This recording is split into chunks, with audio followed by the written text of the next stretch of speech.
Are we on? Are we on? Welcome to Basketball Heads Live.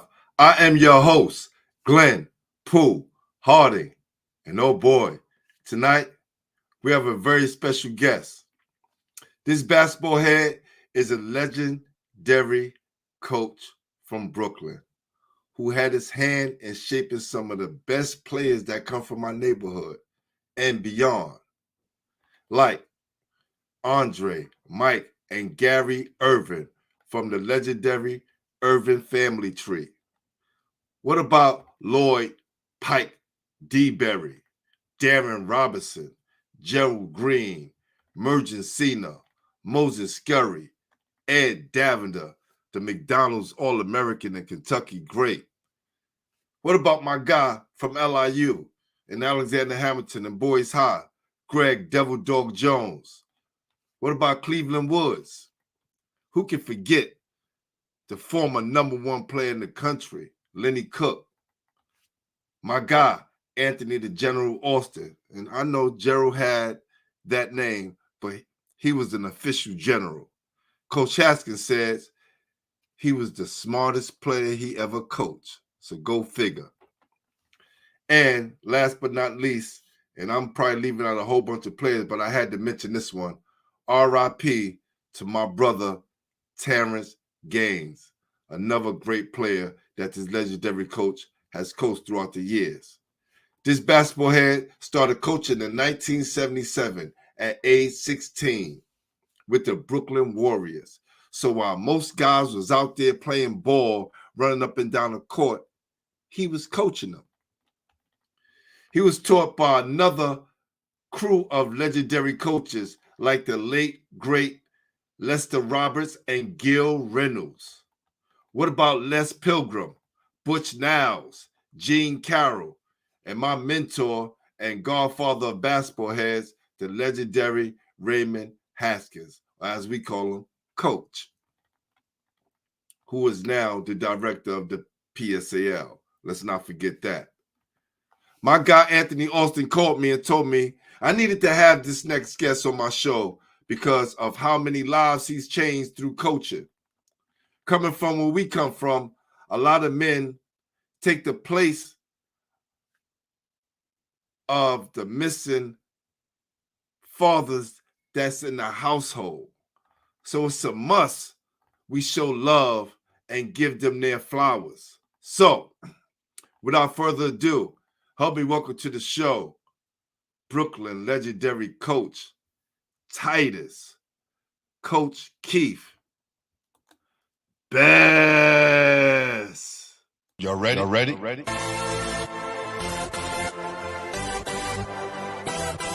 Yes. You have just stepped into the world of chaos.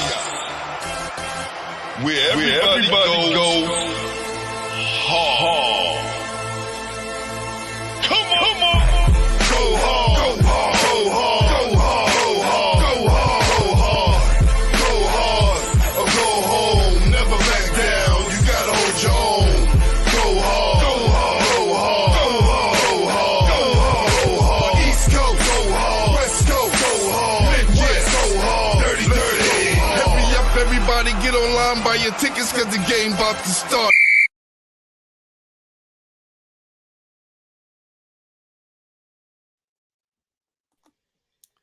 Hey, Coach, how you doing? Okay, I see you over here. Okay, where you at? Which I'm one? trying to navigate this sound here.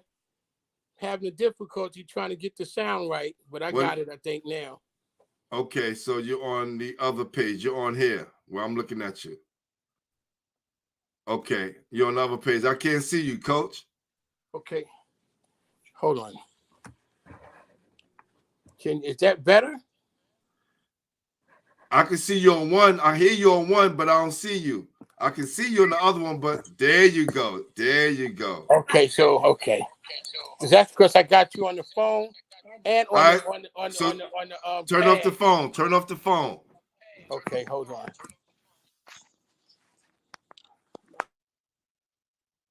Oh, okay. I think you should. That one was a lot. Yeah, the phone was a lot clearer. Turn back on the phone. Turn back on the phone. The phone is a lot better. Turn it off. Yeah, the phone is better because the pad is a little dark. Okay. Okay, you see me now? You can Yep. see both. Just turn the pad off. He can see me. Leave it. Yeah, can you hear me still? Yeah, but you got to turn off the pad. Turn off the pad. Thank you. Okay.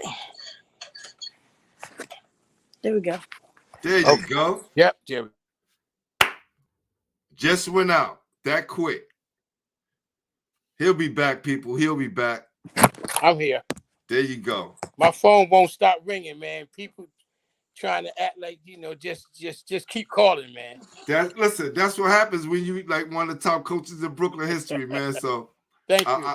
I definitely want to give you your flowers tonight, man, and let you know how much you've been appreciated over the years. Can you move the phone down a little bit because the light is a little bright? There you go. Hold on.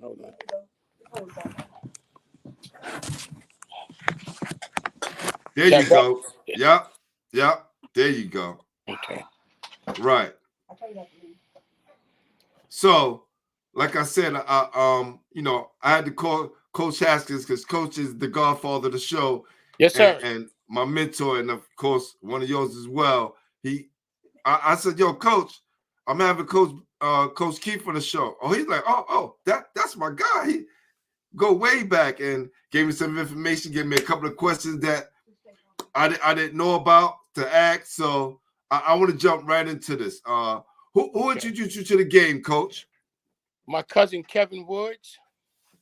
I remember tagging along behind him, man, and he used to live in Albany Projects, and I used to go with him up to St. John's Rec when he played ball over there for Lester Roberts and a few other people.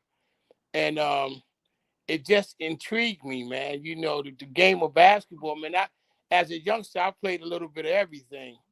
Basketball just stuck. Yeah. A lot of us. Can you slide over just a little bit to your right? There you go. Okay. Yeah. There you go. So we can send you up. Yeah. Look, I tell people this all the time. Growing up, you tried baseball, football, stickball, basketball. We was getting our athletic training, playing tag, Coco Livio. Exactly. Right? Jumping over fences. So that was like our training grounds coming up. Yeah. We didn't have personal trainers. We were our own personal trainers. Yes. Definitely. Got Joe Jackson in the building. He said, "What's up, Booby?" Yeah. So, it was definitely important to have you on, man, because when I asked you about the list of players, I didn't realize that you sent them. And then I checked on my phone, and I saw the list of players, Coach. And that's not even half. I can imagine. All the players that you coach, and I ran off a few during the intro, which was amazing. What part of Brooklyn are you from? Are you from the Best Side area? Yes, I am. Okay. How was Brooklyn for you as a kid growing up? What was life like for young Coach Keith? Man, Brooklyn was the best. I had such great times growing up in Brooklyn. Kingston Park, Broward Park, St. John's. Those were the primary playgrounds that I grew up in. And just the pure excitement, man. I mean, I was just telling somebody the other day, I remember they used to have live Shakespeare in the park at St. John's Rec and live concerts over by Albany Projects and stuff, man, when I was a kid. And it was just awesome times, man.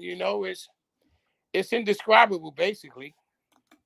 Man, we got another one to check in. Kenny BK said, "What's good, brother? Much love." Kenny Sims, a.k.a. Head. Yes, sir, my guy. They all showing love and checking in tonight. This is awesome, man. This is awesome. Yes, sir. So when we talk about, Shakespeare in the park, right? People have no idea the kind of culture that was, in and out of Brooklyn, especially the Bed-Stuy, Crown Heights Yes, area, where we was kind of exposed to as youngsters. They don't really have a lot of that going on now, but we was exposed to a lot of classical things coming up in Brooklyn. Yes. And it's unfortunate that the generation now aren't exposed to a lot of the cultural aspects of the life that we was able to be blessed with coming up in Brooklyn. You know, I remember as a kid, man, I remember going to my bedroom window, man, and I used to live on Brooklyn between Dean and Bergen. Okay. You know, my window faced Kingston Park. We lived on the top floor. So at night, I would hear the Carter Cadets in the park practicing the drum and bugle corps. Okay. You know, and it was just, I mean, it's the guy from Mandrill, Clark Coffee Cave, lived right across the street from me. Now, explain to everybody who that was. Mandrill was a funk group back in the day, back in the 70s, 60s, and 70s. And there was a Dr. Cave, and his son, Claude Coffee Cave, was the head of the group Mandrill. You can look it up. You can Google it. You'll see them. Man, again, some of the things that you were exposed to, and then, you know, look out the window, you can see Kingston Park. You can tell where the action was. Yes. What made you start coaching at 16? Well, it was funny. It's kind of funny you asked that. It basically came about through an injury. I was playing ball, and I messed up my knee.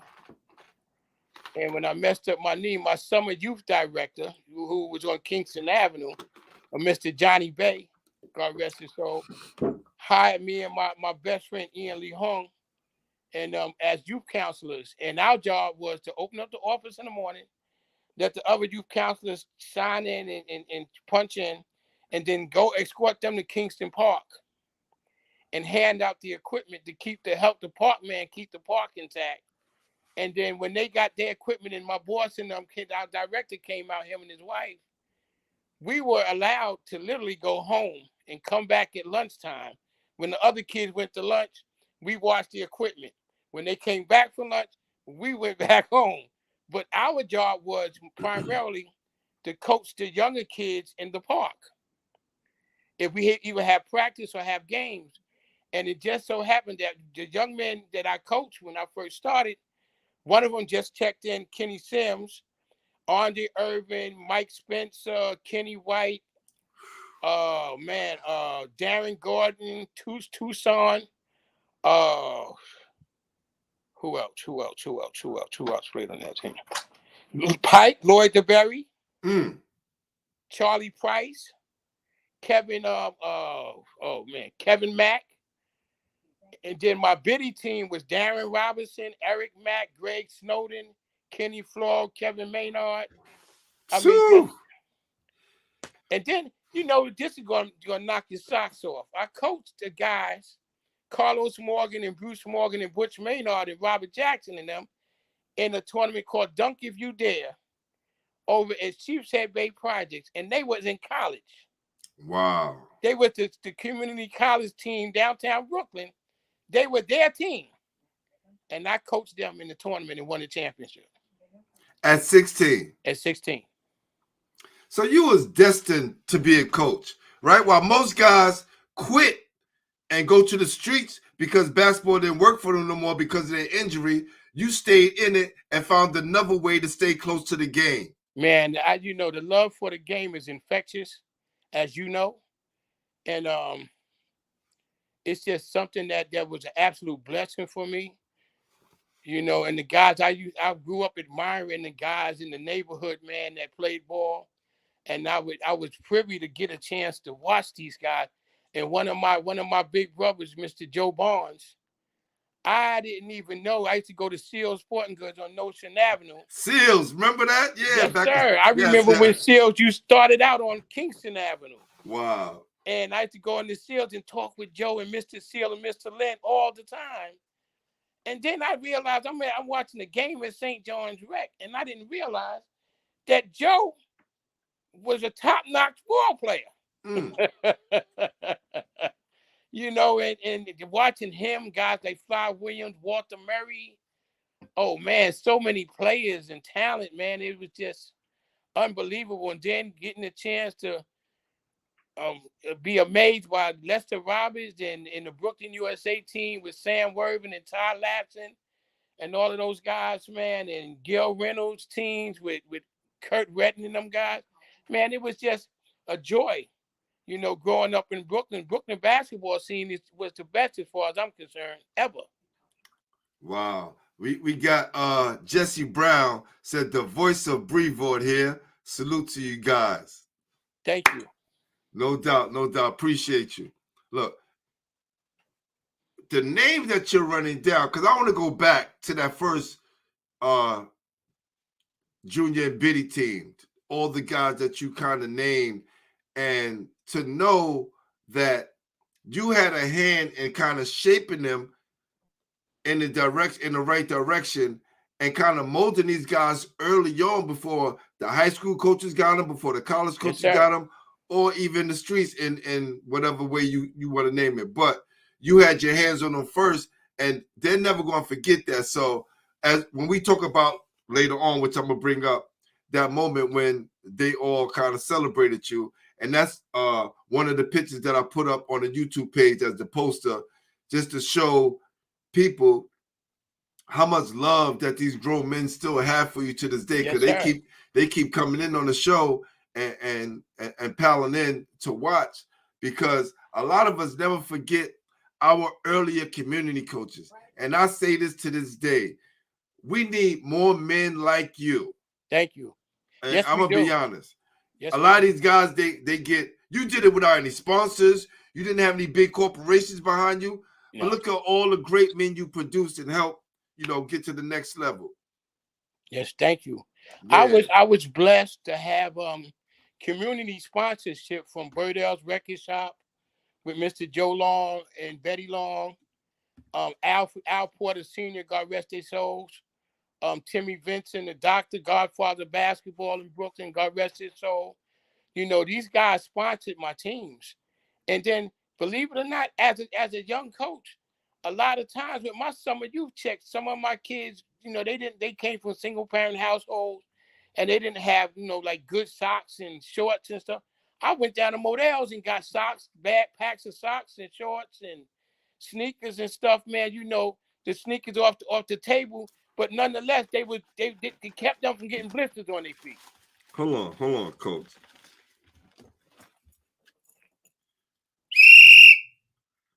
We call this a positive tech on the show. You know, usually when you hear that whiff and there's a tech, usually something negative in basketball. You are a teenager. Yes. Getting a summer youth check, taking your money that you worked hard for to buy these kids socks. Now, let me tell you, for y'all people that don't understand what kind of situation us folks was in the 70s and early 80s, I'll give you an example, because I'm not going to blow nobody up. I always blow myself up. Right. When I made Lincoln in 1983, I had a canvas pair of Chuck Taylors and cutoff shorts. Wow. Canvas, no leather sneakers. The first pair of leather kind of sneakers I saw, you know, the guys in the streets, but basketball sneakers. Right. When I got to Lincoln, right.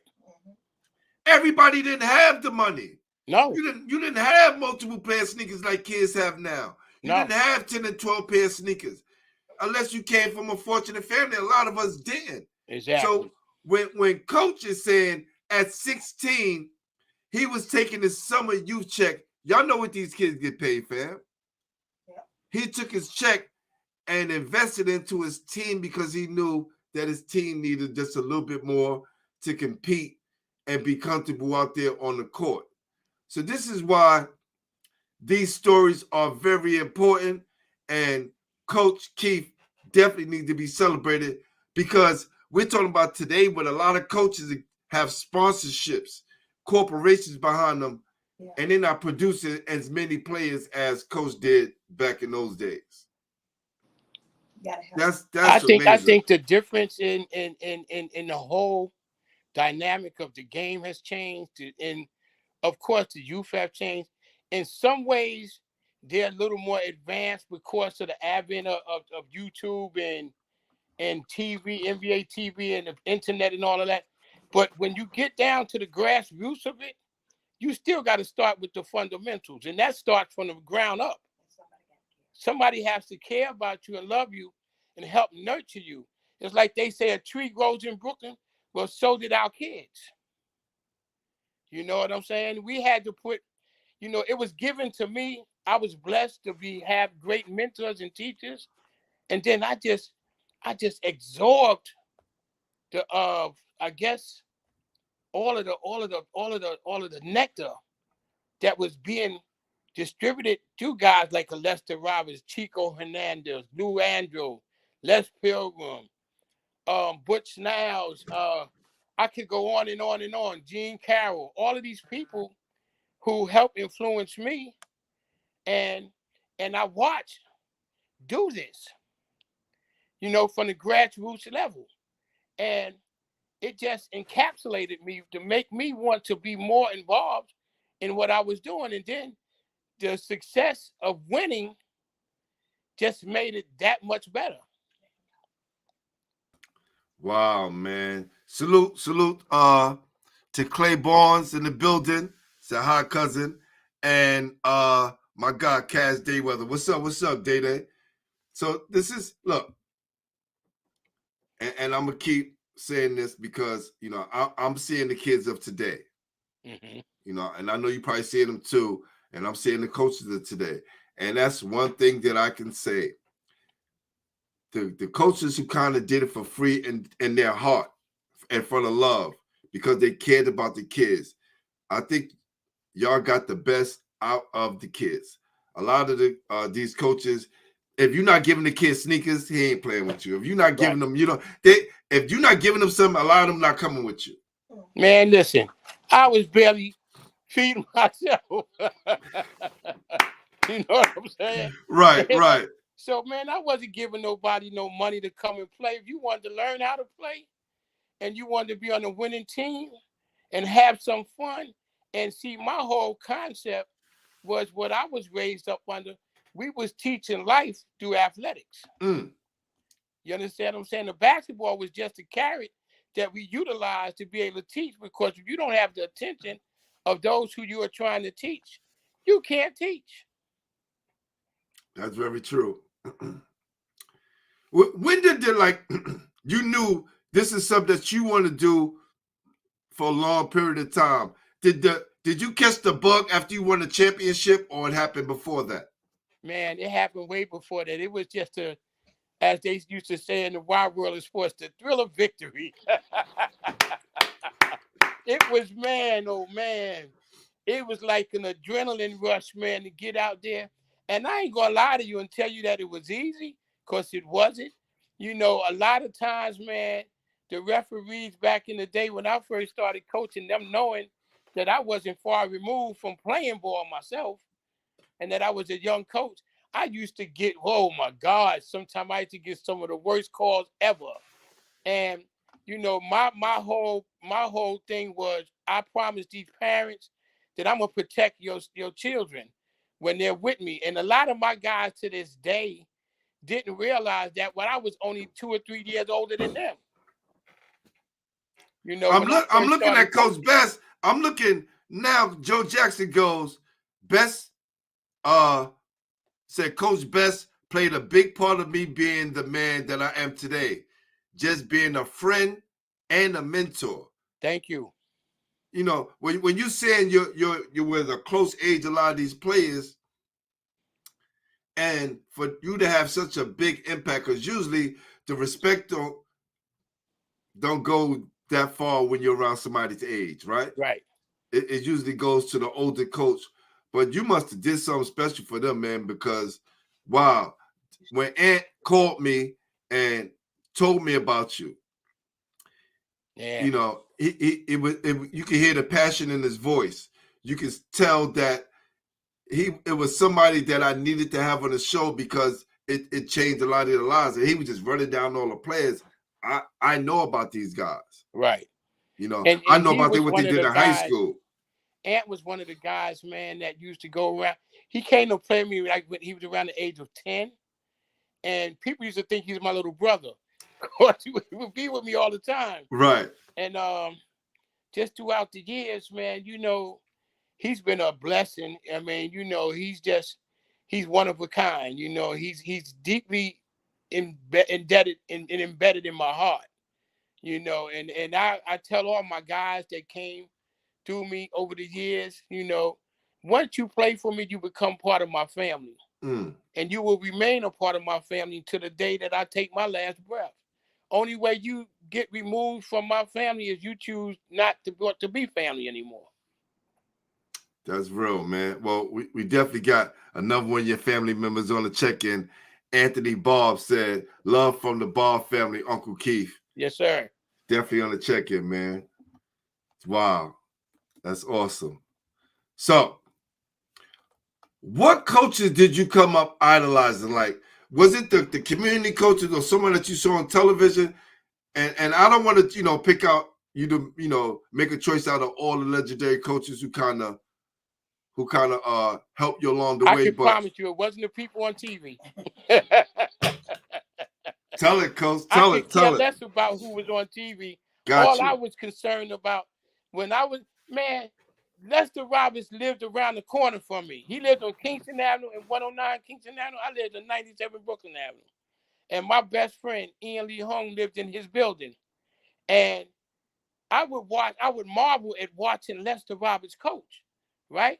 So when I got into coaching, I would literally try to find excuses to go to talk to Lester. You know what I'm saying? He's really the godfather of Brooklyn coaches. Oh, without a doubt. I didn't even know he started citywide. You don't know how many people talk about this tournament still to this day, and knowing that Lester Roberts, the legendary coach for Brooklyn, started citywide is amazing. And I'm gonna tell you something, man. Lester was such he was a basketball savant.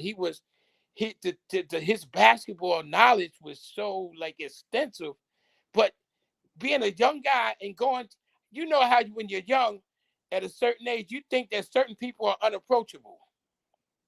Wasn't the case with him. You know, he would sit down. I would to make you laugh real quick. I used to go to St. John's Rec sometime, and he had an office inside the gym. And I would go to the rec and not shoot around in the gym. And sometimes I'd be the only one in the gym shooting, and Les come out of his office and say, let's play some horse. I never beat him. Wow. I'm going to tell you now, I've never beat him. I'm not ashamed to say it. This man would shoot like from outside, like set shots, 95%. And it used to be funny because all the time while he's beating you, his whole thing was, okay, Rook. Got you, Rook. And then after he got finished giving me this basketball torching on the court, I would sit down and we would talk. And the knowledge, man, that I was able to absorb from talking to him, and then years down the line, his best friend and brother, Timmy Vincent, godfather of basketball, colored TV floor model, was my mentor and like my father figure. And I would literally, when Lester would come in town from Baton Rouge, I would go out to lunch or dinner with him and Timmy and legendary coach Hank Carter from United Queens. Yeah, yes, and I would sit down with these guys, man. I could promise you, sitting down in their presence was like sitting, to me, they were royalty. You know, so I just sit there and just be like,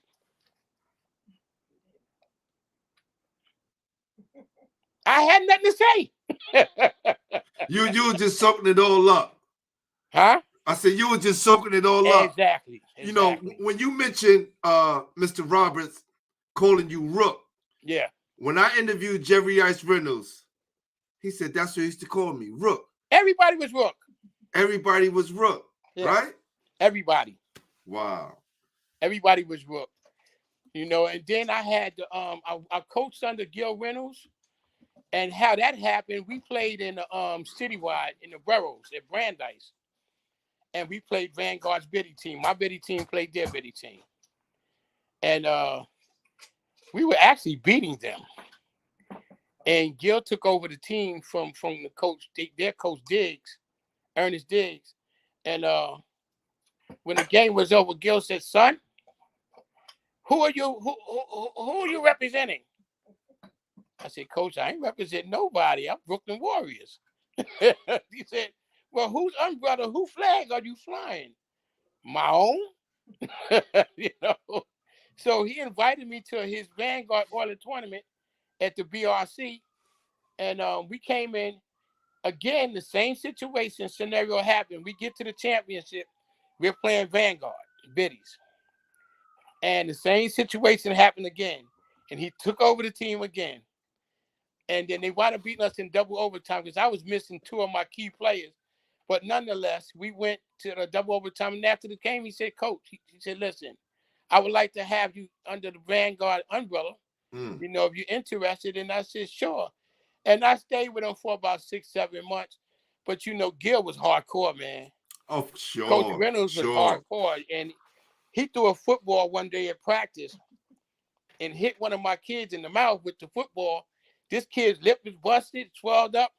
And now I'm trying to figure out, how am I going to go take this kid home and explain to the motherfucker what happened? You know, because remember, I'm a kid still. Right. You know, so I'm like, wow. I said, okay. I made it through that one. I said, well, I won't be going back over there. For those of you that don't know, you just want to check in, make sure you subscribe to the channel. I got my guy Ayatollah Beats in the building. Right. So let me explain to you, right? Coach Gil Reynolds,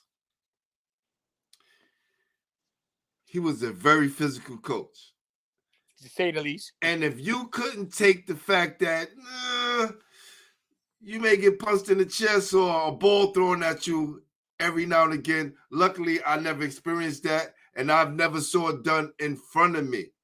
But the stories that I've heard over the years is consistent with everyone. It's consistent right through the line, but he didn't do it because he hated you or he was malicious.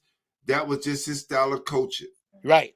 And he was another basketball mind that he had an impeccable basketball brain, man. Yes. You know, I remember him showing me all kinds of different things to do and things to improve a kid's handle and different stuff. And like I said, as a young man, I marveled at this. You know what I'm saying? I just wish I had that same type of coaching influence when I was still able to play. You know, but nonetheless, I mean, it is what it is. But I took it in, and I learned from Luandro, another guy, Chico Hernandez, and Les Pilgrim. Oh my God, Les, like my big brother, God rest his soul. You know, and he would take Coach Pedro Violette, God rest his soul. I played for Pedro, myself, and Jimmy Clark down at White Carp houses. And these guys were just magnificent people and coaches, man. You know, and along with the basketball, they help teach you how to become responsible young men. Like I said, I tried out for Lincoln in 1983, and I credit Gil Reynolds because Thomas Diggs was my first coach here in Brooklyn. So rest in peace to Mr. Diggs. He sent me up to Coach Gil Reynolds. Gil Reynolds got my fundamentals straight. And then when I first started to play, I played for Coach Chico down in St. Clavers. Right. Yes, so that was before my Lincoln days. And I think I credit them with kind of getting my fundamentals straight for me to be able to make Lincoln as a freshman. Right. Now, these guys did this. They didn't ask me for anything. I never had to pay ref fee. I never had to come out of my pocket. Couldn't afford it anyway. You just took me back, man. Referee fee. Man, I wish I had some of that money right now. You guys did it for us. The community coaches did it for us. Yes, we did. If it wasn't for the community coaches, a lot of us wouldn't be where we are today. Yes, so thank you. Definitely, man. That's definitely a big salute. Now, when you can think about early on, when you were young, and you're sitting at that table with Mr. Lester Roberts, right? Mm-hmm. What important lessons can you say that basketball taught you early on? It taught me how to become a man. It taught me the principles of which I live by to this day, and that I instilled in my players: loyalty, trust, and respect. And for me, those things are insurmountable. You can't have one without the other. And I think it's important that our young men today, as well as our young women, because they're an integral part of the game today, as we both very well know, they need to be taught these principles and morals, along with the fundamental and physical aspect of the game, because we play the game in life. Yep. Yep. The game of basketball, to me, is the game of life. You know, and that's how I received it, and that's how I taught it. You know, and that's how I still think about it to this day. It hurts me in so many ways when I watch certain things, even at the pro level, and you watch these guys and they don't respect their coaches. And as far as I'm concerned, that's taboo. How do you not respect your coach? You know, when I came up, coaching, it was never a democracy. It was always a dictatorship. Very true. Very true. You know. So when you was coming up, and we talking about still young Coach Keith, right? Yes. Who was the best player in the neighborhood, like in the area that everyone was trying to be like? Oh man, that's kind of hard. That's why I asked you. That's a hard question. Because like I said, I got a chance to watch Joe Bourne. Walter Murray lived right around the corner from Kingston Park. Oh man, so many guys, man. I think for me, back then, the best player that I saw hands down that I remember was Fly Williams. Yeah. When I first saw Fly, I was like blown away. I'm like, this guy's amazing, man. You know. I was talking to Coach Duck, referee Duck, right? Mm-hmm. Say coach, but referee Duck, right? Right. He came over to Brevard, and I think there was a trivia question that was asked, and we was talking about who was the person who scored the most points in Brevard, and he said Fly Williams scored 78 points in Brevard. I can believe that. And like I got him on film saying this. I put this on my channel and everything. Right. And he was there. So he wasn't talking about a rumor, right? He wasn't talking about a rumor. He was actually there. I think he was actually playing or watching. But he remembered, he was just like, Fly lit Brevard up and put on one of the most spectacular. Flashback to one game that I saw in Brevard, man, that I'll never forget. Sam the Man Worthy. Sam put on an absolute show in Brevard. It was the Brevard All-Stars against the Baltimore All-Stars with the Graham brothers, Skip Wise, and all of them guys, man. And man, I remember Bob Wade, the legendary coach from Dunbar High School, was coaching the Baltimore squad, right? Wow. Ernest Graham was holding Sam Worthy and bringing the ball up court. And God rest his soul, Sonny Lewis was coaching the Brevard All-Stars, right? Whoa. And Bob Wade said to Ernest Graham, hey, man, take the ball from him because Sam is coming up the court talking to Sonny while he's dribbling, right? And Ernest Graham told his coach, I can't. And next thing I know, he was gone. Sam with the ball behind his back twice. Sam went one way, Ernest went the other way. That was like, oh my God. That was like, man, listen. How did the crowd react when that happened? Like, I need to know how. The crowd went crazy. Salute my guy, Sam Worthy, New York City legend. Yes, sir. I remember that like it was yesterday, man. And him and Joe Bell and Goldie and Rashy Walker, Hayes, all the, man, I mean, Brevoort was the place, man. You know, you go watch in the Coliseum in the summer. I lived on Brooklyn Avenue, man. I would walk from Brooklyn Avenue to up to Brevoort just to watch games, bro. Be out there at 12, 1 o'clock in the morning, knowing good well I should have been home. Right. Wow. Yeah. Well, you know we brought it back, correct? Yes, sir. And I commend you, man. It needed to be brought back. Legendary. Yo, listen, it's a community effort. Want to salute the whole Thomas Diggs Sports Foundation Committee that we got, and we going into our second summer this year, and we adding girls high school division as well.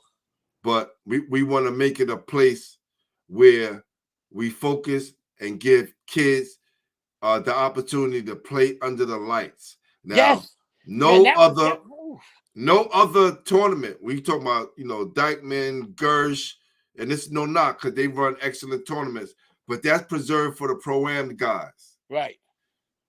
We want to make sure that Brevoort stays the highest level is the high school level. Right. And give them the opportunity, girls and boys, to play under the lights.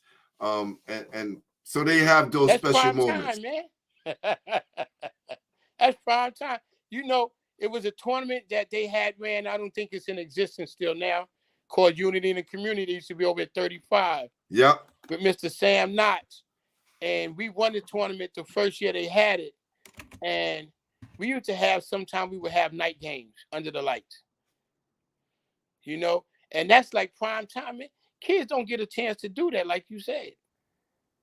You know, they got to play early on, right? Like after school in the afternoon, which is cool because you want to make sure that they're safe.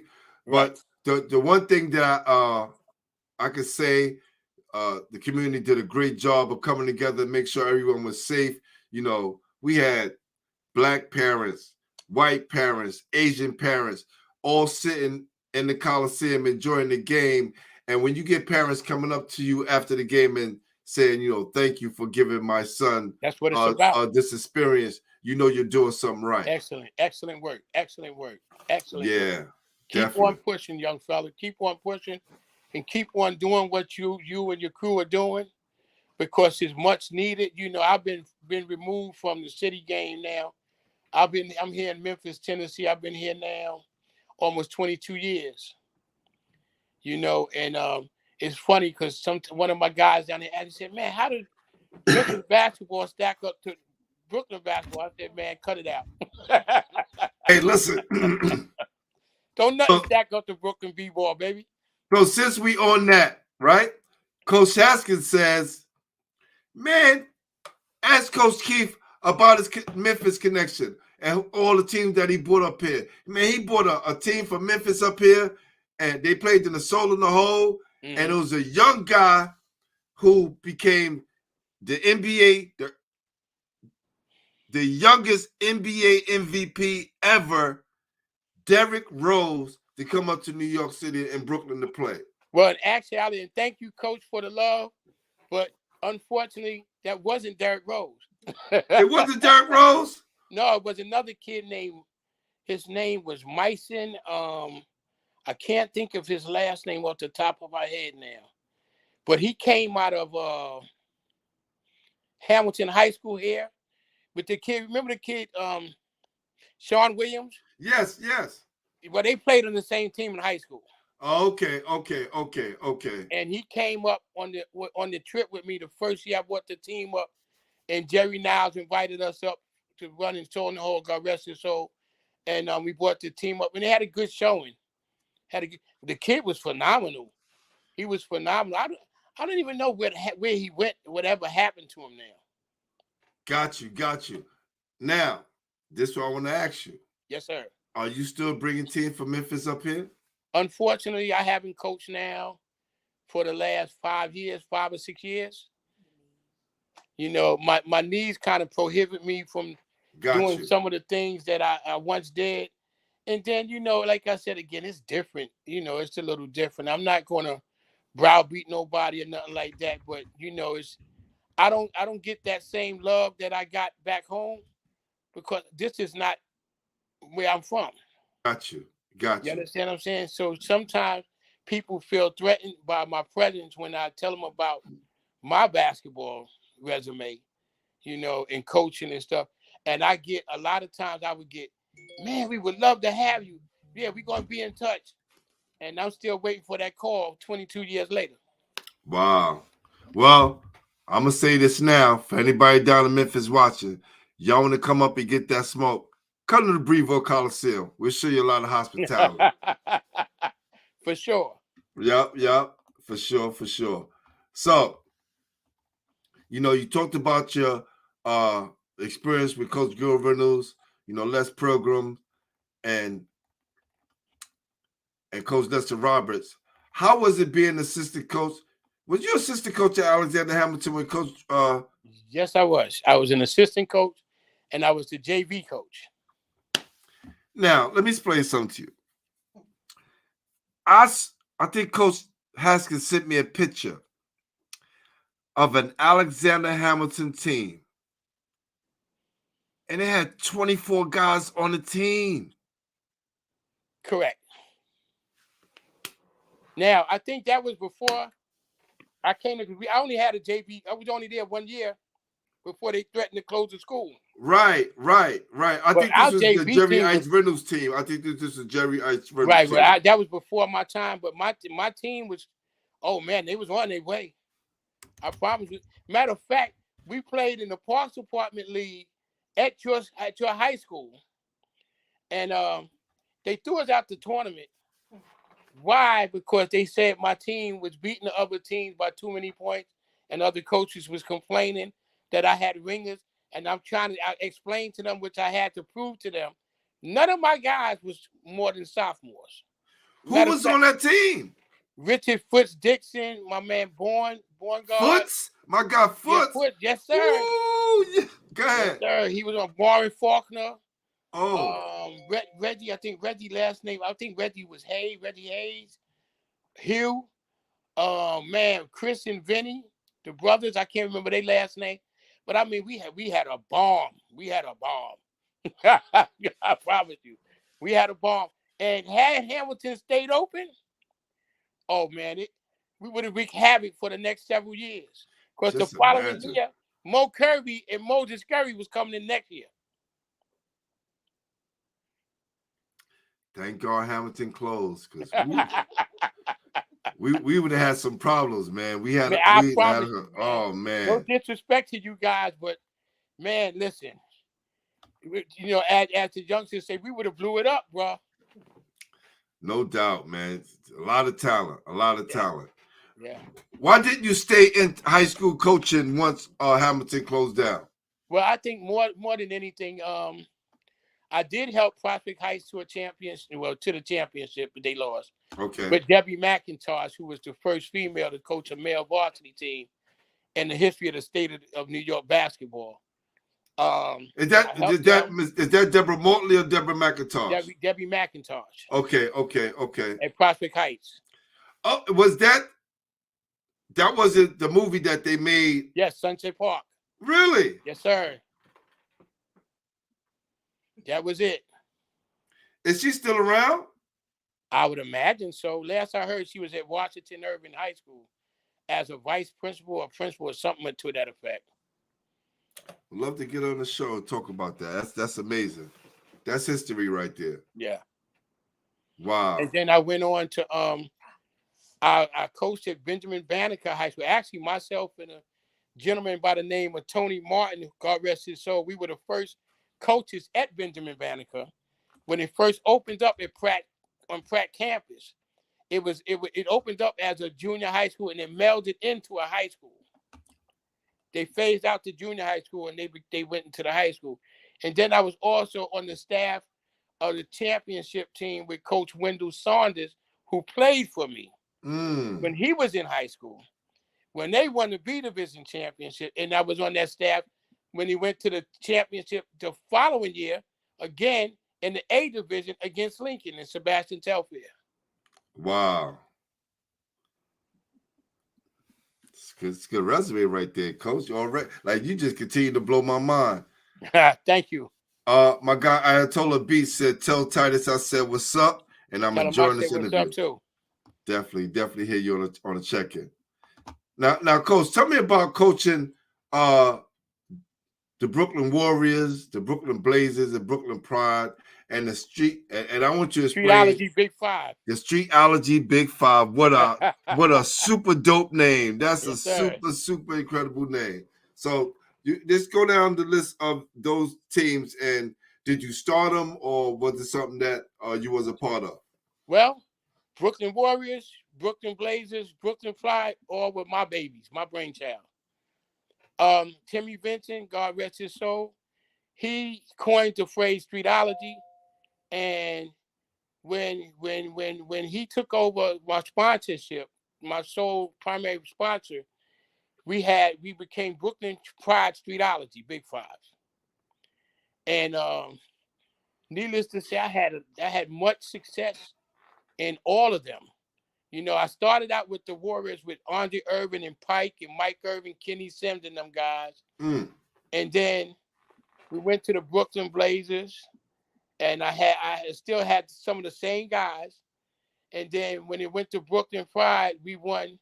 Mike Irvin and Emmanuel Bennett and the Prospect Heights championship team that year from the B division was primarily my junior team, and we won Brooklyn citywide that year. That was 1980. Woo. And then we Hold on, time out, Coach. Uh-huh. Another technical play. You know what the talent level was like in 1980? I know you know, but I'm just saying, to those of you watching, the talent level in 1980 was top tier. Yes. Top tier. Who are some of the players that you guys beat to get to that? Oh, well, and win I'm that going to tell you championship? exactly who we beat to win the championship. We beat, God rest his soul, Wimp Whalers. And that was the backcourt of Byron Shamley, Bruce Boone, Dave Harris, Mario Ely, Joe Ely, and them guys. We beat them to win the championship inside of Pratt Gym. Wow. And I had my backcourt was Mike Irvin and Kenny Horse Johnson from Hamilton. And I had, I can't remember Butch's last name, but I had Bernard Clarita, I had Mark Haverford, Mark Armstrong, Manuel Bennett, Earl Smalls from Prospect Heights. Earl Smalls. Who else? Oh, and my secret weapon, Gerard Shepard from out of Zavarian High School. Gerard scored 18 points in a row. I wish I could remember this kid name. The only person I've seen do that was a young kid in Fun Sport. He went to Bishop Lachlan. Is my guy's grandson name. This kid scored 18 points in a row. His team came late. Fun Sport ran. You know, after the clock runs out, they add up a point for every minute that they're late. So okay. They just add up the point. They start out the game 16-0 in the second quarter. Wow. And these guys came back and won the game. And this kid scored 18 points in a row. Yes, sir. That is not easy to do. I don't care what level you're playing this on. This kid, Gerard Shepard, for the life of me, I never understood why he never got on the court for Zavarian. I mean, this kid was like that. This kid had the, you know who he put me in the mind of? And this is honest, God honest truth. A young Alex English. Wow. And this kid had, I mean, his shooting touch was immaculate. Alex English, one of my all-time favorite players ever. One of the smoothest bucket getters in NBA history. If you don't know about Alex English, please go on YouTube and check out some of his videos. Trust me, he was a bucket. Yes, he was and a bad by the man. time you look up, he got like 43, and you realize, did he just score all that point? Right. Right. Right. And then my guy, one of my all-time scoring players, best scorer ever out of all my teams that I've ever coached, Andre Sky Irvin. Andre, we won Tillery Park 5 years in a row. 5 years in a row. When they first started Tillery Park for the younger guys, the first 2 years, my A team and my B team, biddies and midgets. I had an 18B team biddies, an 18B team midgets, and I had a junior team. All 5 teams went to the championship. Wow. And of course, we won. They changed the tournament. They changed the whole tournament to prevent us from getting to the championship. It didn't matter.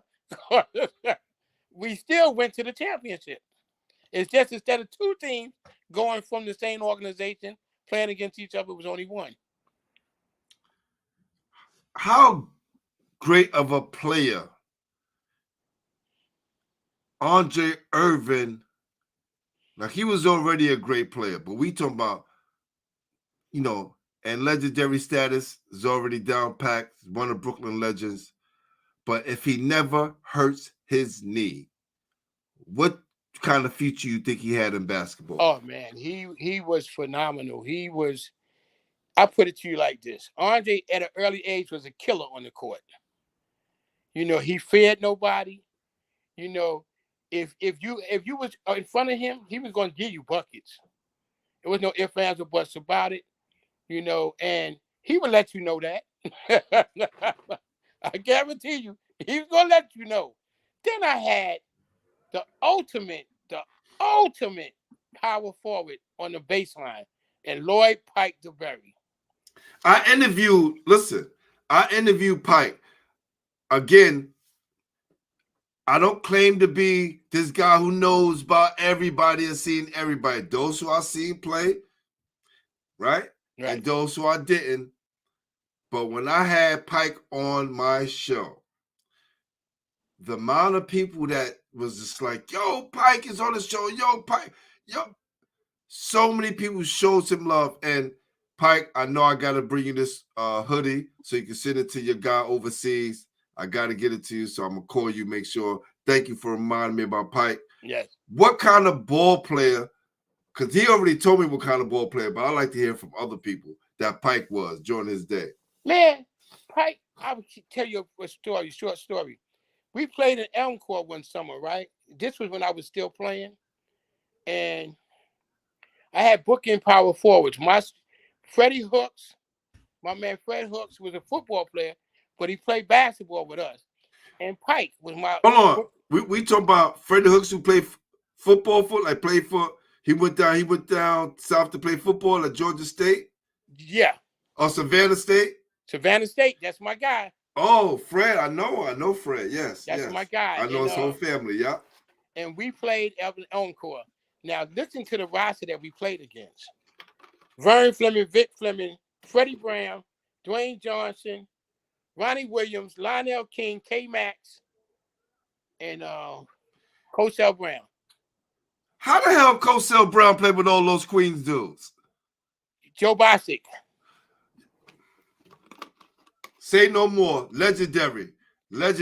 So what happened, right? You heard something on the back row. Everybody thought Pike got stuck. And I was laughing. That wasn't them sticking Pike. That was Pike clapping the backboard. What? Pike got 43 against them.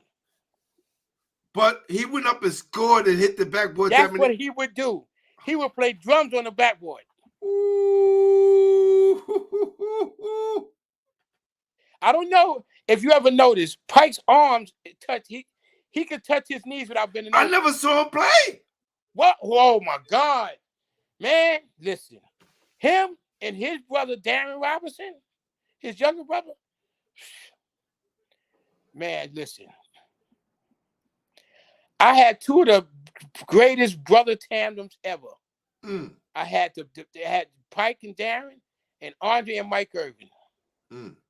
Mike was a killer. Yeah, Mike played in just about every tournament that I ever coached in, and I can't even count the number of championships that he won playing for me. But Mike, I would tell Mike one thing. That was it. I didn't have to talk the rest of the game. Mike ran the team. Very, very smart and heady That player. was my Yes. guy, man. And then I had the luxury and the blessing of coaching three of their nephews. Their nephew Bob, their nephew Lester Irvin Jr., and Gary Irvin. Gary never got my guy. He's been on the show as well. Wow. Yeah. Man, this is just getting better and better. Coach, when did you realize you were actually saving the lives of youngsters as a result of your coaching? When did that kind of kick in? When they started telling me that, hey man, and this is funny. Pike said to me one day, he said, Coach, I just realized this is a few years, about maybe 3 years ago. I didn't realize that you were just 2 years old, a year older than me. He just found that out? Yeah. Wow. I remember going to his house and his mother, God rest her soul, saying, yes, are you going to take care of my sons? I said, yes, I have them. I promise you, I'm going to take them to their game and I'm going to bring them back to Tompkins Fridays. That's what I did. Now, when I realized that I was helping saving lives, when I look around, and one of my guys, I can't remember Mike's last name, but Mike used to live on Dean between Kingston and Brooklyn. And Mike was a terror. I mean, absolute terror. He terrorized his whole household. Mm. And he played ball for me. And I told, I had a thing, you miss layups, you got 2 laps in Kingston Park. He missed about 5 layups. Said, yo, man, before you get on the court, you got to run. So he proceeded to tell me that he wasn't doing nothing. But he said it in a more demonstrative way. Right. Me being who I am, I said, man, I tell you what. You either run or you get out my park. So he, again, used expletives. I'm not doing such and such a thing. And I punch him in the chest. Gil Reynolds, Gil Reynolds. I punched him in his chest. And my man Carl Wright, Carl, who was my little assistant, Carl said, yo, Mike, I think you need to leave, man. Because Keith ain't playing. Right? So he proceeded to tell me, don't come out the park. Mm. Now, I think I was a little borderline crazy back then too. Because I'm like, man, you must be out of your mind. I'm coming out the park. You ain't doing nothing. And moving along, years later, I saw him and his young sons, on Notion Avenue. And he looked at me, and said, oh my God, Coach Keith. And the man, this is a grown man, mind you, broke down and cried in front of his sons. Wow. And said, man, this man right here saved my life. Wow. He said, my own family, my older brothers and them couldn't do nothing with me. This man, he punched me in my chest and then told me what I wasn't going to do. And then when I came back and I apologized to him, he showed me what it was to want to be a better person. So what I did, I made him one of the captains of the team. Why? Because the other kids listened to him. But a lot of times, our young men, as well as young women, I'm quite sure, a lot of times, I don't believe there's no such thing as a child born bad. Situation and circumstances dictate the outcome of us all. But unfortunately, sometimes you don't have the right people teaching the right things to our babies. You can't come and pamper us. Sometimes you got to know the difference in the personalities of who you're teaching, first of all.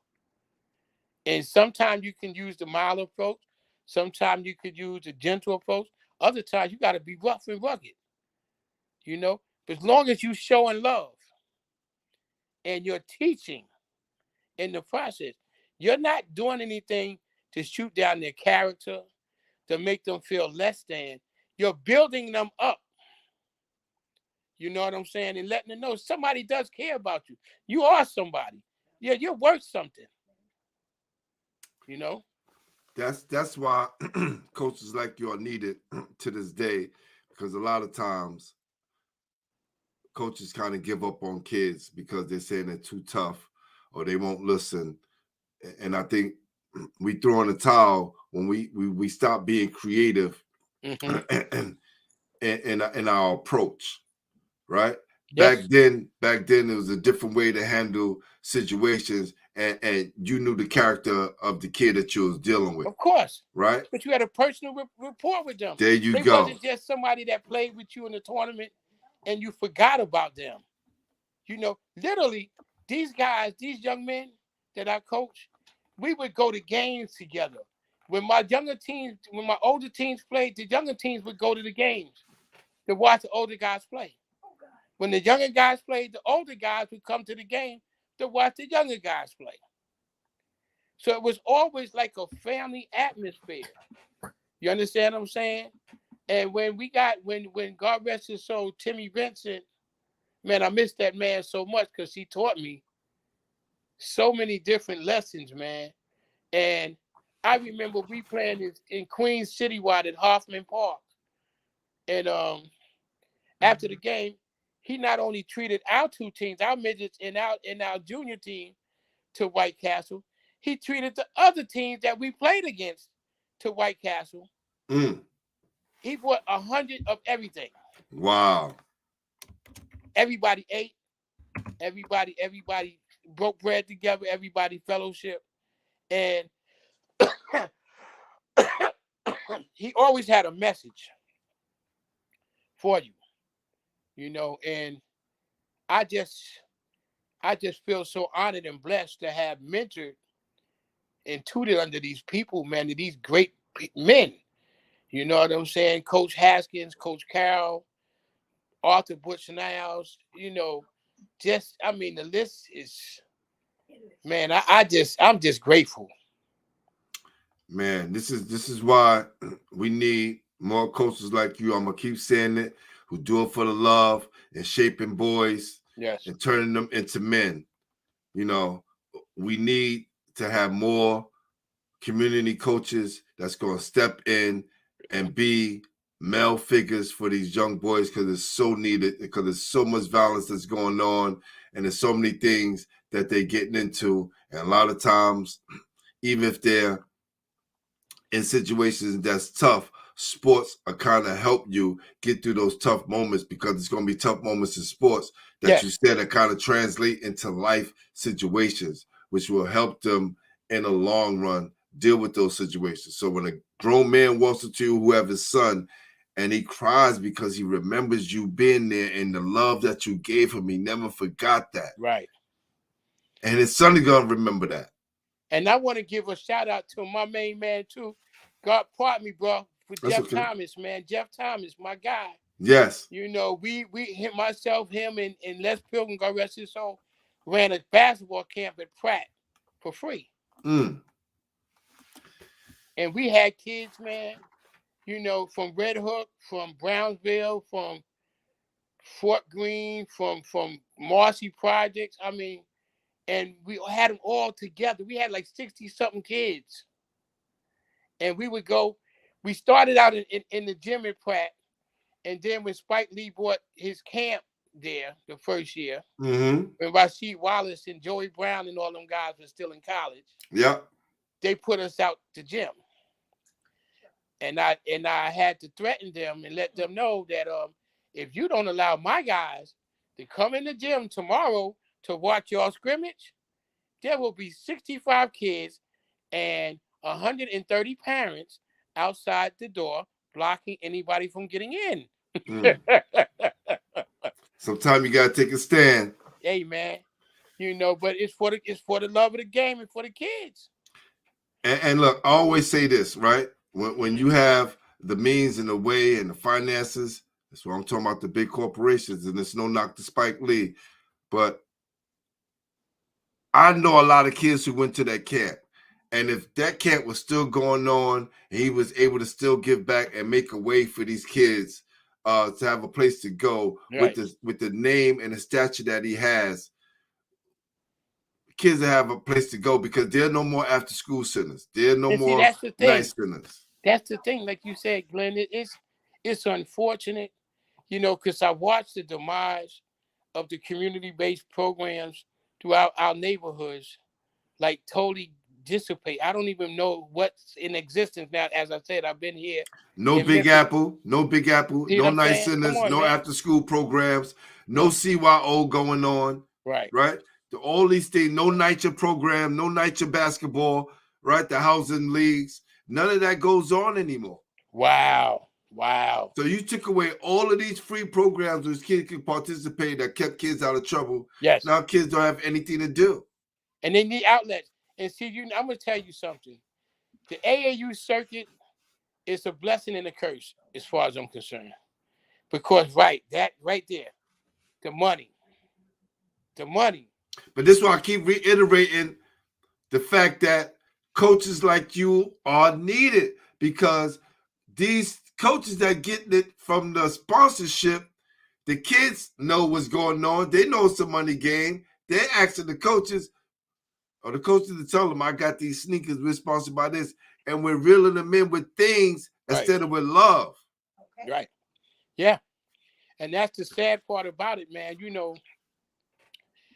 Over my course of my 30 plus years of coaching, even kids that never played for me directly, that played against me, or some that probably never even played basketball, would come up to me and say, man, Coach Keith, man, I love watching your Brooklyn Pride teams play.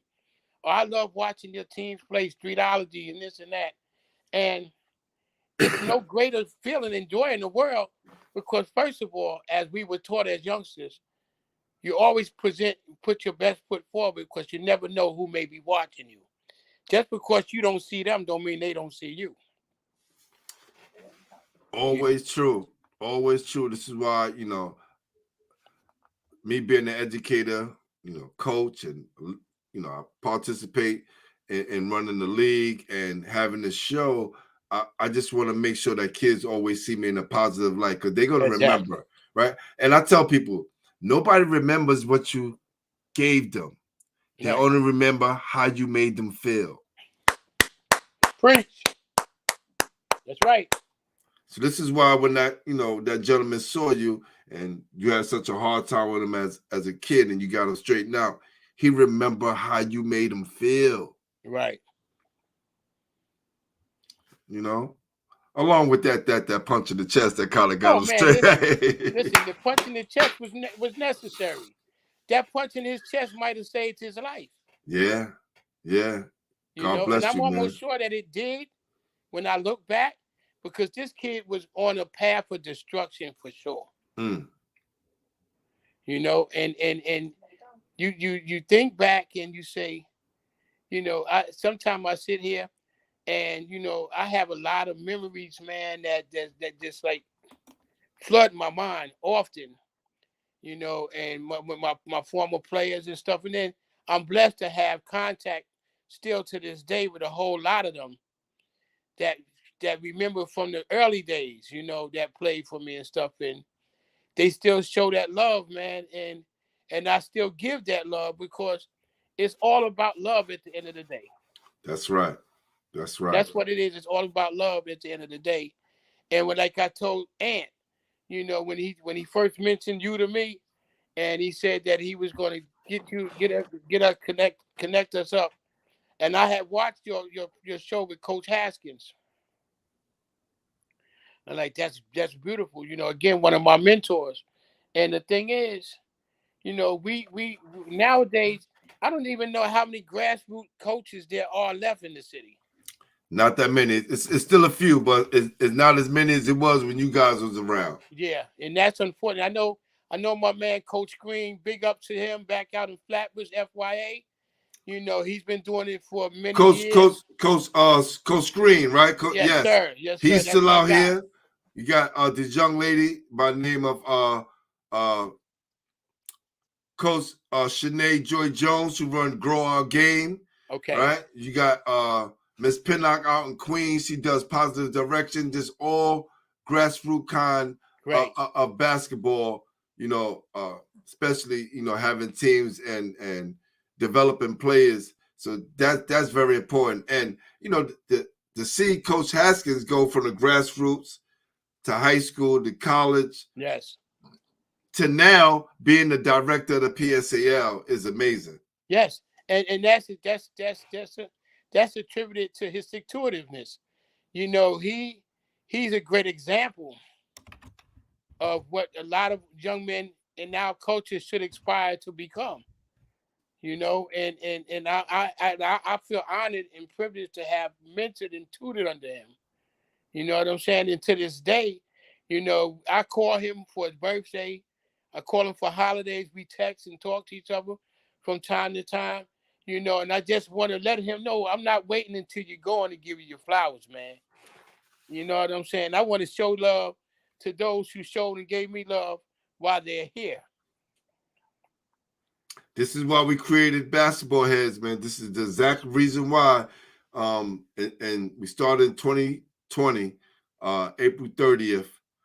When we first started the whole Basketball Heads page, I had a few more interviews before that, but when it really kicked off, because you know guys like rest in peace Mo Kirby, Dave Edwards, Chris Brooks, Lee Green, all these guys was passing away and never got a chance to tell their story.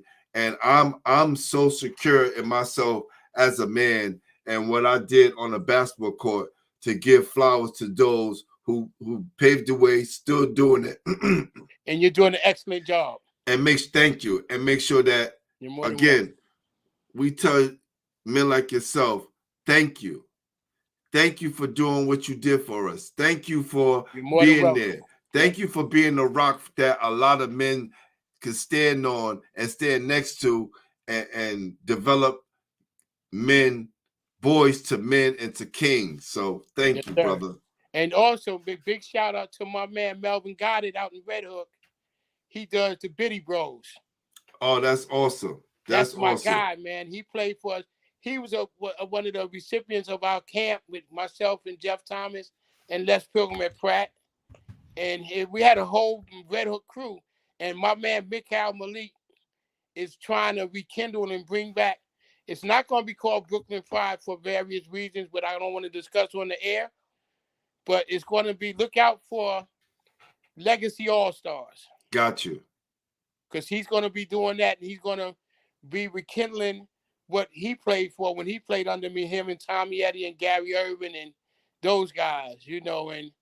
And again, you know, it's such an honor and a privilege to have touched the lives of these young men, man. You know, and to see them as grown men prospering, you know, it's a beautiful thing.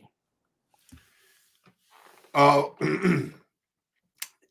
going to go back to my guy, Anthony Austin, again. Yes, sir. He told me that him and other ball players celebrated you. Was it last summer?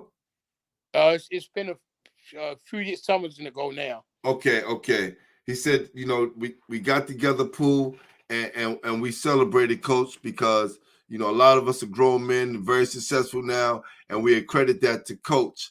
And I saw some of the pictures of, you know, you guys together. What does that mean to you, and how did it make you feel when these guys, you know, came up and wanted to honor you and give you this plaque? Man, you almost got me crying on air, bro. That's okay. I had others do it. It's okay. Let it all out. They, you know, they give me and show me so much love, man. Gary Shears, Willie Allen, Gary Bird, Wendell Saunders, God rest his soul. 88, my man Mario Jameson, Ant Austin, Mike Irv, all of these guys, man. You know, over the years, I've come to know them. And you know what the funny part of it is? We grew up together. And this is what makes it so funny is that, again, they didn't even know that I was just a few years their elder. Wow. You know, he got me on the plaque. The plaque, that plaque that you saw, that's what they gave me. Wow, that's amazing. I'm gonna show people real quick what that looked like. Hold up. 1 second. Bam. Yes, sir. That's it. Right, and then I think we got some pictures of the players. Hold up. Yes, sir. We got some pictures here. Yes. My right? man Mike Irvin and Wendell Saunders and them guys. Look at that, Yes. right? And Yes. then here, Yes, that's the crew. you know, Yep. Oh, and then there's another one here, yes. you know. So the love, man, that you know these guys showed is amazing, and I know they care about your well-being. And again, it's about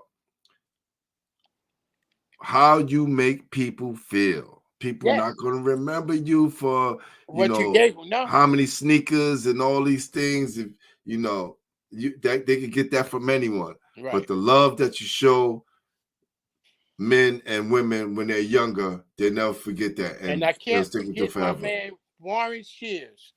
Warren Shears and I, and God rest his soul, Steve Berg, combined our teams in the summer of after we won Brooklyn citywide. Right. We decided, you know, instead of us battling against each other, let's combine our forces. And we combined our teams, and we used to practice at the gym on Miller Street out in Brownsville. Mm-hmm. With Officer Jake. And man, we had a bomb squad. We put together, man, real quick to give you a brief synopsis to the team that I had. My junior team was Darren Robinson, Gary Shears in the backcourt, Andre Miller, Canarsie, Gary Bird from South Shore, Mark Armstrong, Madison, Cleveland Woods, God rest his soul, Andre Kibler, James Regis, James Murray, Wendell Saunders, and Ramon Hemingway from Florida. Man, we had a crew, bro. Y'all had all dogs. Yes. Man. Yo, salute to my guy Todd on the check-in. He said, you know, want to let you know he wanted to give you some love. Todd is on the check-in. Man, this is all of those guys are official ballers, and you know, no half-steppers there. Not at all. So, Coach. Yes, sir. If you could change anything from your basketball journey, what would it be? I wish that let me explain why I'm saying this. I've never wanted to play the politics. I never wanted to be a part of the politics because I was of the mindset, and excuse my verbiage, I was not going to pimp my kids. Preach, Coach. So preach. My thing was, listen, if you want to go play on the AAU circuit in the tournaments out of town and whatever, I ain't got no problem with that. But when I got a game, hey man, I expect you at my game. You know, and I commend guys like Andre Irvin and Mike Irvin and all of them guys, man, because that's what they did. You know, they might have went to a trip wherever, Hawaii, LA, Arizona, wherever. But when they came back, Coach Keith got a game. Yeah, we there. You know, and I, needless to say, not to sound braggadocious, I won way more than I ever lost. You know, quite honestly, you know, I had a couple of teams, but no matter of fact, 3 years running undefeated, no loss, none. That wasn't only because of me. That was because of the love that my guys had for me and the love that they had for each other. They literally played for each other. They keep piling in here. Dow Pilgrim is on the check-in. My guy. They keep pouring in. Salute. Yes, Man, this is, again, he said, congratulations, Coach. thanks, D. Now, Coach, we want to get into the top five. And we right on time. For those of you who haven't subscribed, make sure you subscribe to the show. This is where you get all the exclusive content, all right? And this is what we do on Basketball Heads. You know, we're trying to grow the platform. As you see behind me, I got my guy, Brian Nash, Right. Brooklyn guy, actually Queens guy. He's a Queens guy. I keep getting it wrong, but he went to school in Brooklyn at Bishop Ford. Yes. Played for his father, Mr. Ray Nash. With my man Tommy Cena, God rest his soul. Yeah, Margin Cena. Yeah. Old Merged, yes. Yeah. Bergen Senior, Tommy Senior, the Senior boys. Oh, so there's two. I forgot he got an older brother. That's right. Yeah, he passed away. He passed away about a year ago. Salute. Yeah. And Brian is the basketball director at one of the top prep and high schools in the country. And Yeah, that's IMG. Yeah, IMG. Yeah. Yeah. So make sure you subscribe to the exclusive channel and get all the exclusive content, because we are exclusive, baby. The official home of New York City basketball. But now, Coach, we're going to get into the top five. Now, to answer your question, right, you got to bear with me a second. To answer your question, that's kind of difficult for me to do in a 30-year span. I know. Here's why. I love every last one of them guys that played for me. If they laced them up for me. Oh, no, I don't. I never asked a coach who was his top 5 players. Okay, got you. I never put coaches in that situation. I'm a player and coach, and I would never name my top 5 player, because to me, all of them are special. Right. Okay. What I am going to ask you is, who are the top 5 coaches you coached against? Okay. Oh, okay. That's a different. Okay. Oh, yeah. Listen, this is a classy show. That's all we do. Okay. We all about class. I can tell you off the top of my head, I can say the top 5 coaches that I coached against. Yep. Lloyd McCrory, Bklyn, USA. Ooh. Ernest J. Gil Reynolds. I got to use as one because they combined at the same game. Yep. The Vanguard. Yep. Eddie Land and Murray Hanson. Resurrection or Visitation All-Stars. Visitation All-Star. Yes. My God. You got one more, Coach.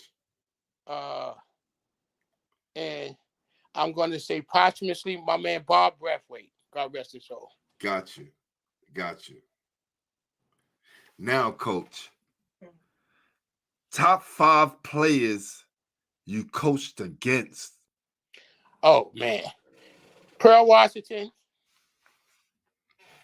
We're going to start there. Tech on the play. When did you coach against Pearl, and what was it like? Well, I coached against them several times in the community tournaments, in the PAL, Howard Houses, East New York Memorial Tournament. I beat them in both tournaments, so it didn't matter. Hold on. Are y'all hearing this? Yes. Y'all hearing this? Facts. And I coached against him at Hamilton under Coach Haskins when he ran past our bench and he scored 10 points in like a minute and told Coach he needed a timeout. And God rest his soul, Ed Bugard Davender said, Coach, what did he say? Said, I got that. And Ed went to work. That was 3. Listen, I heard about that. That was legendary. Yes, sir. Running past the coach and telling him you better call timeout. And Ed told Coach, he said, Coach, what'd he say? He said, yeah, that's what he said. Don't worry, I got him. And he proceeded to go to work. At LIU, downtown, the Calvary Avenue in Flatbush, the high against Aham. Now, the other 4 people. The other 4, there you go. Let me say.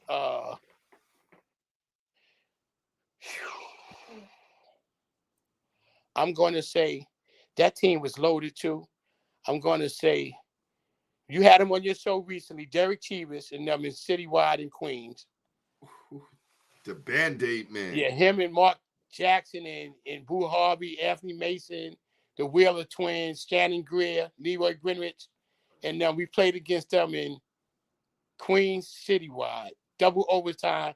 Lost in double overtime by 2 and lost battalion. I still say they got away with murder, but it's okay. Hold on, Coach. Yo, I think you create the most text on any show. I'm going to tell you right now. This is the most text I called on any show right now. Did y'all hear the names he called out? Yeah. Can you run those names down again, Coach, just in case they didn't hear? Well, if I'm gonna give them up, I gotta give my guys up too. No, I get it, and it's cool too. It's cool. My team was that we played that they played against was Cleveland Woods, Mark Armstrong, Gary Shears, Darren Robinson, Wendell Saunders, Andre Kibler, James Regis, Kenny Murray, Christ the King, Andre Miller, Canarsie, Gary Bird, South Shore, Powerful, Tilden, and Ramon Hemingway out of Florida. And we played against Mark Jackson, Boo Harvey, Shannon Greer, Anthony Mason, the Wheeler Twins, Leroy Grimmett, and I can't remember somebody else I'm missing. All the talent that's on one court. This is one court. That's one court, yeah. You know, he split them up, and these are guys that was in the gym. All these guys playing on one court. Yeah. New York City basketball don't get no better than that, man. Tell it. It was Showtime, but not at the Apollo. Okay, all right. That was enough. Hold on. I got one more now. Okay. Then we played with my man Ant and them with the Killer Crew. We played against Eric Johnson, Dwayne Martin, Lloyd P. Daniels, Paco Screen, and got to tell you this. This is a true story. Make you laugh. It's gonna make you laugh. Timmy Vincent, my guys. We get out the van, out of the Streetology van, over at Adelphi and DeKalb, right at Rothschild. So we're undefeated, and they undefeated. So their coach by the name of Abernathy, God rest his soul, says, "Hey man, who's Keith Bess?" So Cassandra Rowland, God rest her soul, says, "Here come Keith getting out of the Streetology van right there." So I walk over. He said, "Hey man, I'm Abernathy." I said, "I know who you are. I'm Keith Bess. Pleased to meet you. Glad to know you." He said, "Yeah, we both undefeated. We playing for first place going into the playoffs." So he proceeded to ask me, well, he tried to ask me anyway, "Who you got?" Before I could get it out my mouth, Timmy Vincent said, now Tim got it. Let me give you a description. Tim was 6'4", 6'5", deep voice, real flamboyant, ex-Harlem Globetrotter. Tim said, "Hold on, son. It ain't who we got. Who you got?" So he proceeded to name his guys. We got Eric E.J. Johnson, Vinny Little Brother. We got Dwayne Shake Martin. We got Carlton Paco Screen. We got Lloyd Sweet P. Daniel. Timmy said, "Hold it, son. Ain't you missing somebody?" He said, "Who?"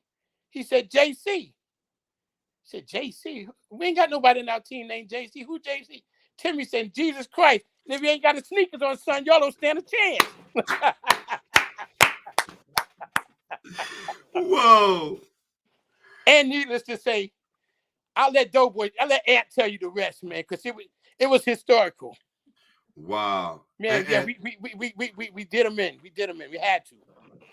And for those of you know, just to give you some insight on that, Dwayne Shake Martin, my guy, and also coach's guy, he's now an actor. You see him in Above the Rim, right?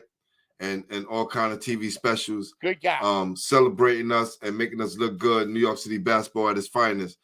But man, that's legendary, Coach. Yes, wow. Sir.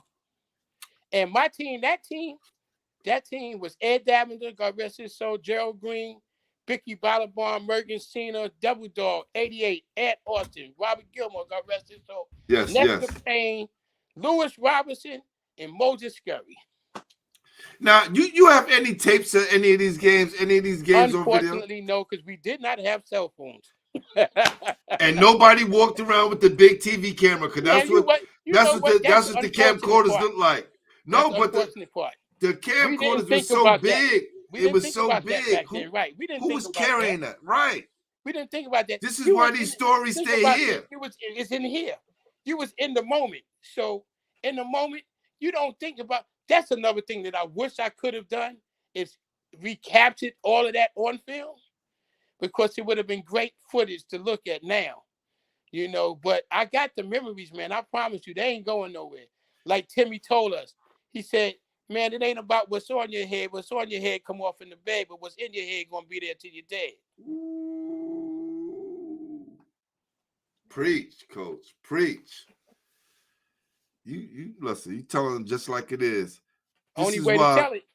Listen, you know, me being an educator for over 25 years, taught history, and we get frustrated at the fact that, you know, when you start to be an avid reader, you start to understand and see that a lot of people start to tell our stories, and we don't never get a chance to tell our story, right? I'm glad you used that terminology, our story, We, because that's key.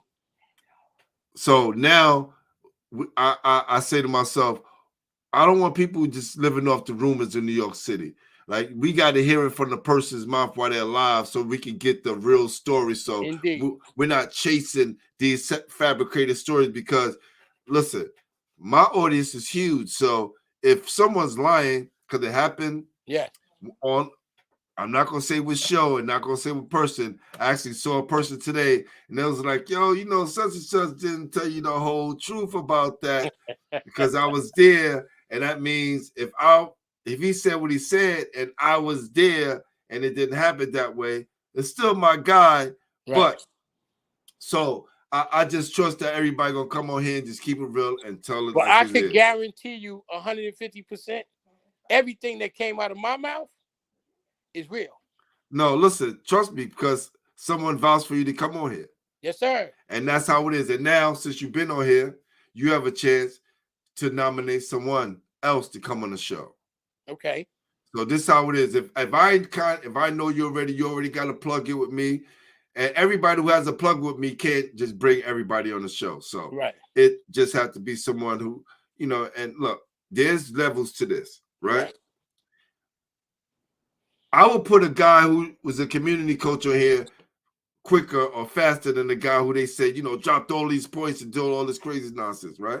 Right. Which we see it happen all the time. But how many people out here actually giving up their time when they could be doing it with their family? Are you familiar with the Bklyn Ballers? Hello, I got it scheduled. Me and Gary just haven't been able to get the dates right, and I was supposed to have Coach Gill on. Those are my guys. That's right. Why I mentioned it. Yes. And he was supposed to be on a couple of weeks ago, but we had it because he wasn't feeling well, and I didn't have the time, so we had to switch it up. But I'm definitely gonna get him on here. Definitely gonna do that. All right, Coach. Last one. This is top 5 players in New York City history. Good question. I'm taking you out the borough for a minute, even though you can stay in the borough, but we just talking about New York City history. I'm just going to tell you about from what I know and from what I saw. Got you. No, you got to say Tiny Archibald, man. I marveled at this man when I was a kid, man.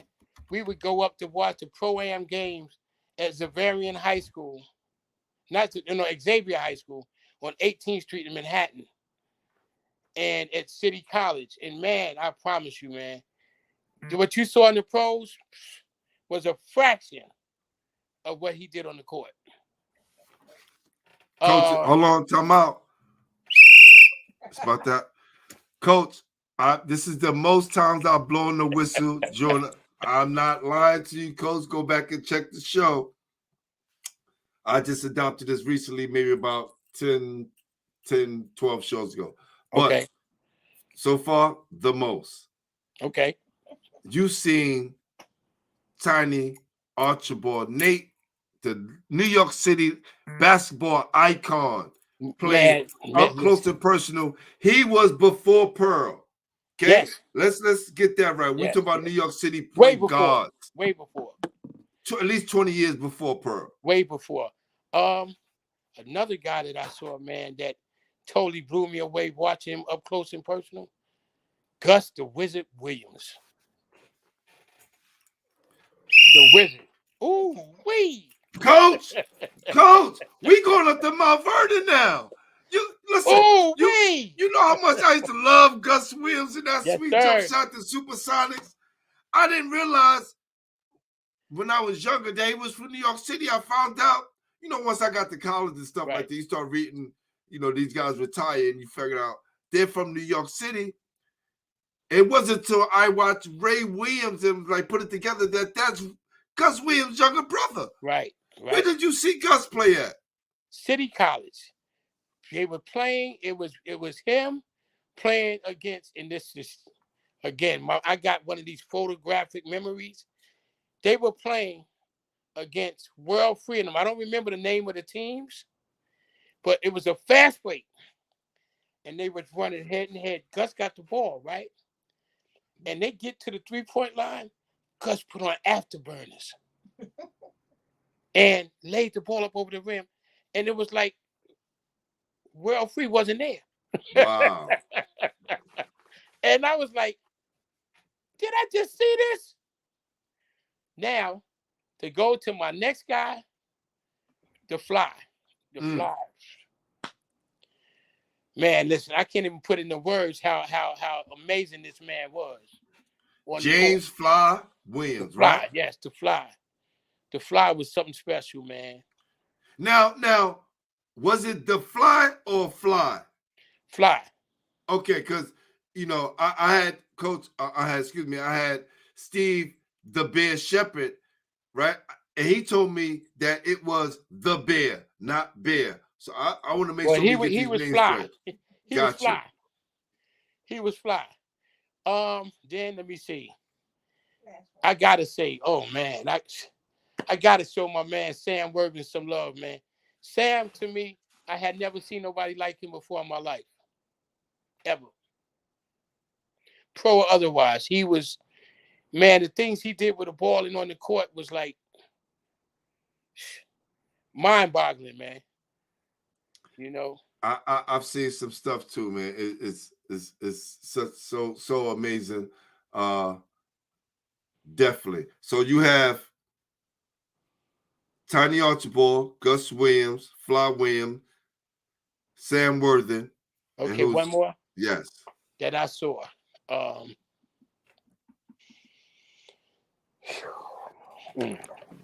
Think about it. He's naming all guards. Like this is New York City, baby. And I this gotta is home give of this the guy guard. some love talk too, even though he's an uptown guy. Walter Berry, the truth. Oh boy. Definitely on my bucket list. Stuff, man. Unstoppable. Unstoppable. Yeah. Wow. Well, listen, Coach. It's been a pleasure. Same here, brother. I never know how the show's going to turn out. Even though we could talk in the beginning and prep, and just such an amazing time talking to you. You have such a wealth of knowledge, and the things that you were able to do for these young men in our community, from our community, is amazing. All the people that were sort of checking and showed you love, and I just want to make sure that we give you your flowers to tell you how much we appreciate you. And I want to tell you, man, from my heart, from my mouth to your ears, thank you so much, brother, for blessing me with this platform. And for all of my guys that played for me, or even that didn't play for me, that know me, ain't got nothing but love for you.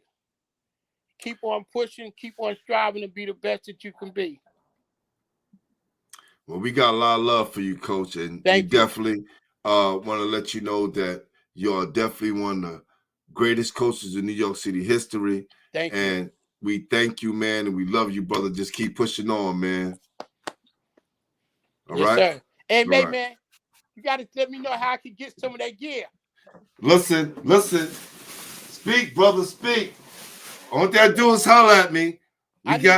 Listen, I need some Basketball Head New York City Basketball Network gear so that I could wear it here in Memphis. Just holler at me. We're going to holler, because this is how we keep the show going on. We got the hoodies. Of course, you see I got the T-shirt on, and we got the coaches' shirts. Yes.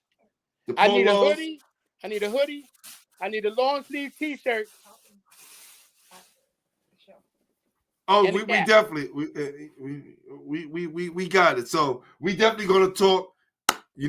Coach, for you, whatever you purchase, shipping is free. I'll take care of that. Appreciate that, brother. Yes, no sir. doubt. Thank you. Thank you. And the young lady's your niece? Yeah, she's left. Okay. Because whoever's back there helping you out in the background, I want to thank her. Hey, you know what? I'm gonna give kudos. That's my wife. Oh, She's Salute. coaching me. Queen. Salute. Salute to the queen. Salute. Thank Salute. you. Yes. All right. So just give me a call and we'll make sure that happens. Definitely. Will do, brother. All right. Hold on. Tierra Casey said, yay, Papa. Sherry Casey. I mean, Terry Casey, yes. Yeah, that's my granddaughter. Yes. She said, yay, Papa. We'll salute her. Thank All you. right? All right, man. My brother. I'm going to talk to you. Yeah. All right. Wow. Look at that, man. You see? You never know what you're going to learn watching Basketball Heads. We have some of the most amazing grassroots coaches that ever coached the game. And Coach Keith just happened to be one of them. Remember, people, it doesn't take a big company that's going to get behind you and spend a lot of money. It's not going to take, shouldn't have to take the sponsorship for $1 and $1 billion companies. It just takes your time and effort. That's all it takes. Time, effort, and a whole lot of love. But the one thing you got to have is knowledge of the game. If you have that combined with the love, the kids will never forget you. So y'all witness tonight all the love Coach has gotten from the phone calls and the people who I reached out to. And it was like, definitely, Coach Keith is the guy, man. I want to send a lot of love to you out there in Memphis, brother. Keep holding strong. Keep your head up. And thank you, because he gonna support us with the merch, baby. This is what we like to hear, because this is how we keep Basketball Heads going. No sponsorship, no backing. We do it all by ourselves. With a little help from you, we can keep this going. So anybody want to purchase some merch, holla at me. Hit me at NYC Basketball Network on Instagram. DM me, right? And this is where you get that merch. Hit me on the DM, and you can get that merch. Make sure you subscribe and keep spreading the word. That's what we do. Salute to the whole Bess family. We're about to be out of here. I am your host, Glenn Pooh Harding, and you've been watching Basketball Heads, the official home for New York City basketball. Peace. We out.